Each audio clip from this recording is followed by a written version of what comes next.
Hi, my name is John. Welcome to another Sunday night nightcap. Tonight's nightcap is like an automotive sort of a nightcap. I'm modifying an inlet manifold of a Rover engine, Rover petrol engine. The Rover engines were nearly all mounted, where they were all mounted transverse. This one's going to be mounted in line. I think it's in a track car, I'm not quite sure. But I cut the manifold, welded up in a different configuration and make a throttle adapter plate for it. I'm sure you'll find it interesting. Earlier on in the week, one of my viewers sent us a link to a steam boiler that's for sale halfway down the country. I got in touch with a guy, I've actually bought it, and I'm going to go and pick it up on Thursday. It's a decent sized one, it's big enough to run my engines, no problem at all, and it's coal fired. It's quite old, but it hasn't done any work at all since it was made. So it'll need, obviously, it's like safety testing, make sure everything's alright, and then I'll need to get a boiler certificate on it to make sure that it's safe and I can use it in public. So I'm looking forward to getting that and doing some boiler work really. On the subject of boiler work, I was also invited down to my friend Howard's to do a little bit more work on his Wallace traction engine. We'll do some drilling and some threading of some firebox steer holes, proper old-fashioned hard graft. I'll show a little bit of that. The new double boost caps have come through. That's the one here. It's got the double boost logo and it says piss wobbly slack. I'm going to get them modified a bit. I want the writing bigger, the piss wobbly a bit bigger, but that's it there. They're quite a nice job. I forgot I've got the microphone clip there. I found it's the best place to put the microphone to get decent quality sound. Anyway, there you go. Piss wobbly. Once I get these sorted out the way I want them, they will be for sale probably on eBay, certainly well before Christmas. If anybody wants one, just get in touch through eBay really. This is an inlet manifold of a Rover car. I know it's Rover because I used to work on Rovers. It's definitely a 2 litre Rover inlet manifold. This engine was normally mounted transverse. And as a lad wants me to modify the manifold because he's going to run it rear wheel drive in line. So it goes on the engine like that. And he wants me to cobble this together so that this is at 45 degrees. He's cut some pieces out of it, ready to be kind of welded in like that and all put it together. So it ends up down there like that at 45 degrees. And there's a throttle body plate to cut and make for it as well. He wants that in there blanking off, and he'd also like us to machine the top of that flat, which is easy because those two faces are parallel. So I think I'll do that first, machine that flat, and then we'll see what we're going to do about putting this manifold on. Bastard thing at roughly 45 degrees.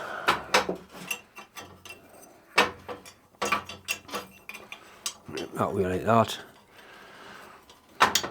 Maybe put another cut in there, I'm not quite sure.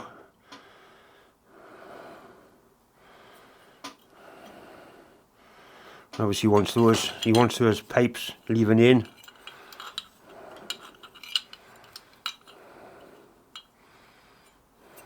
That's better. And it goes like that.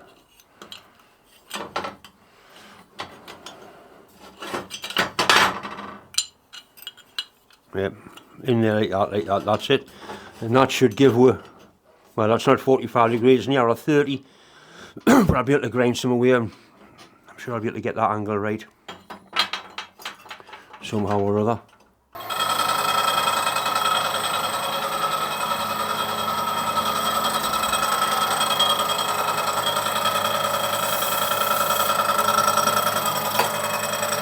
It's taking all the writing off, one more fine cut that way, I'll see it done.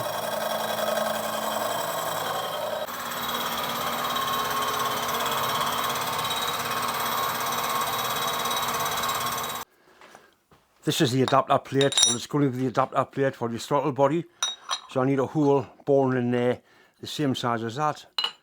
It's been quite roughly cut. Those two edges are parallel. That one's good. This one here has been roughly sawed, so I'm going to machine that flat on the milling machine, or at least machine it square. If we simply clamp that in the vise like that, it'll work, but there's a lot of that sticking up and it's going to flex. So a simple way to stop it from flexing is just to put a strong back in behind it. By strong back I mean something like that.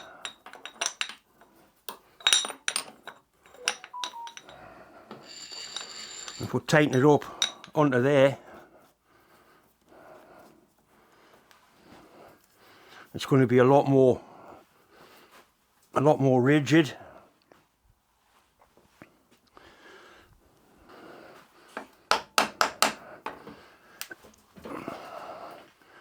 So it's going to be cutting in that direction, so the force is going to be going into that, which is nice and strong.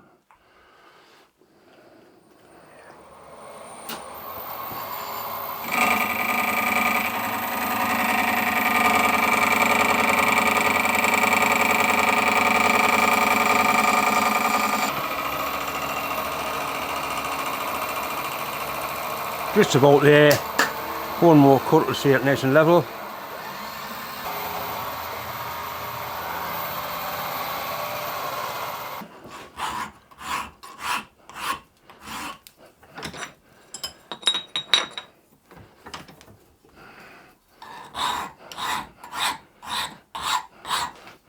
You need to find the centre. The easiest way to do that is just to join the corners together.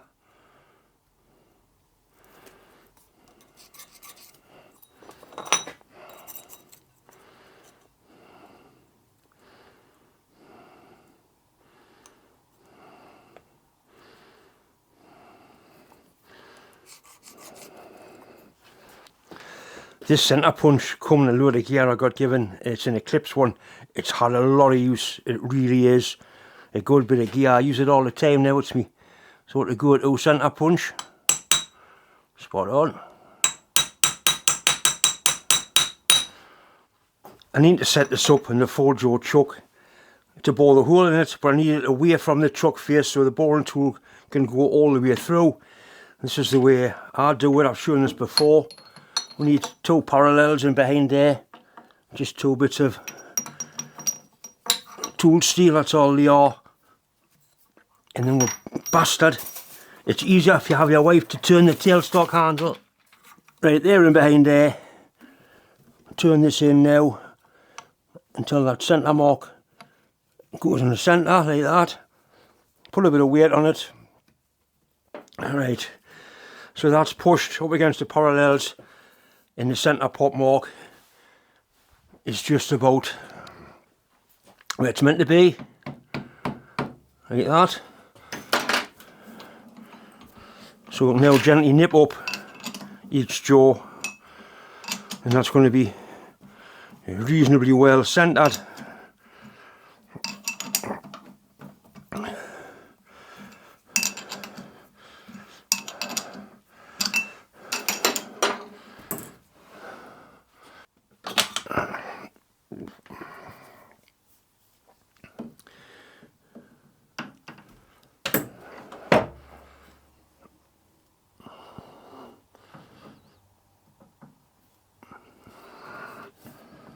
Right, I'll put a clock gauge on there now, we'll be able to get it much better than that.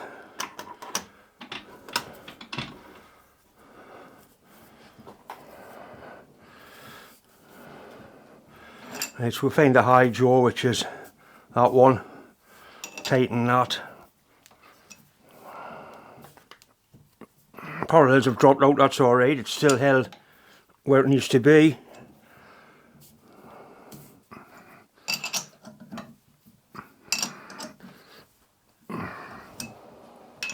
That'll do.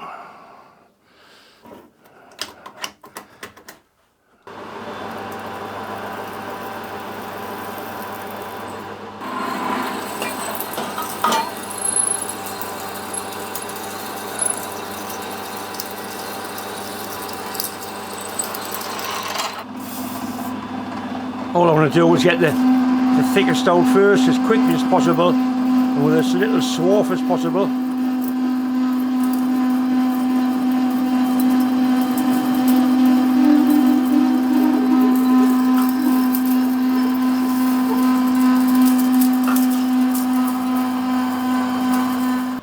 got some new tips for this boring bar. I use this type of tip quite a lot. And I've got some tips for cutting aluminium because I've been having problems with it, making horrible stringy chips, sort of more wearing it away than cutting it. So we'll put one of the new tips in and go from there. These are proper ones as opposed to the chippy sort of bang good ones I normally use. But saying that, I've had good results using really cheap tool tips.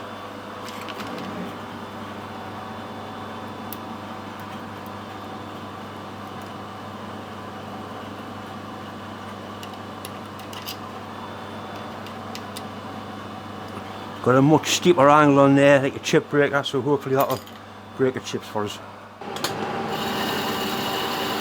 Well, that is 100% better than what I've been using. Absolutely spot on that. Decent cut. Yeah, so it's breaking chips, that's taking 2 mil aside, that's ideal. Really happy with that.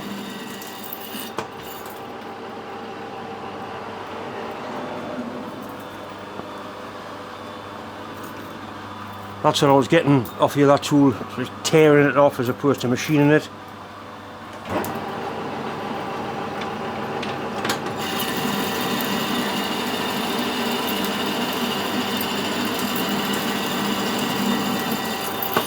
I'm going to do a little bit measuring before we get too carried away.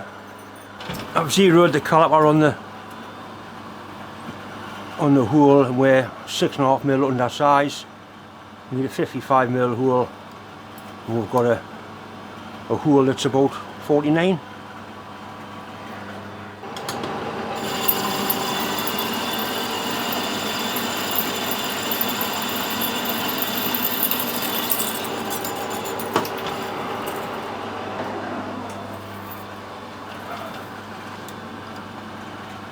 Just about there.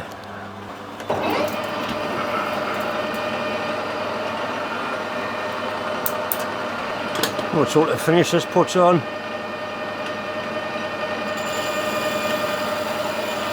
Really good.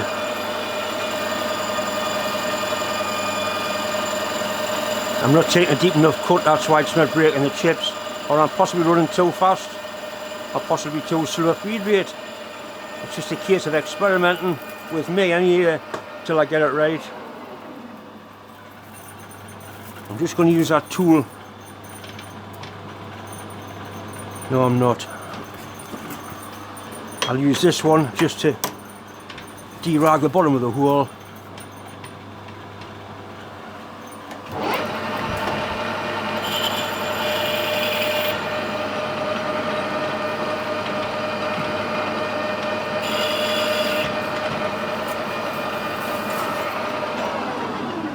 Right, really happy. I've not had a finish as good as that on one of these, and I've done loads of them plates.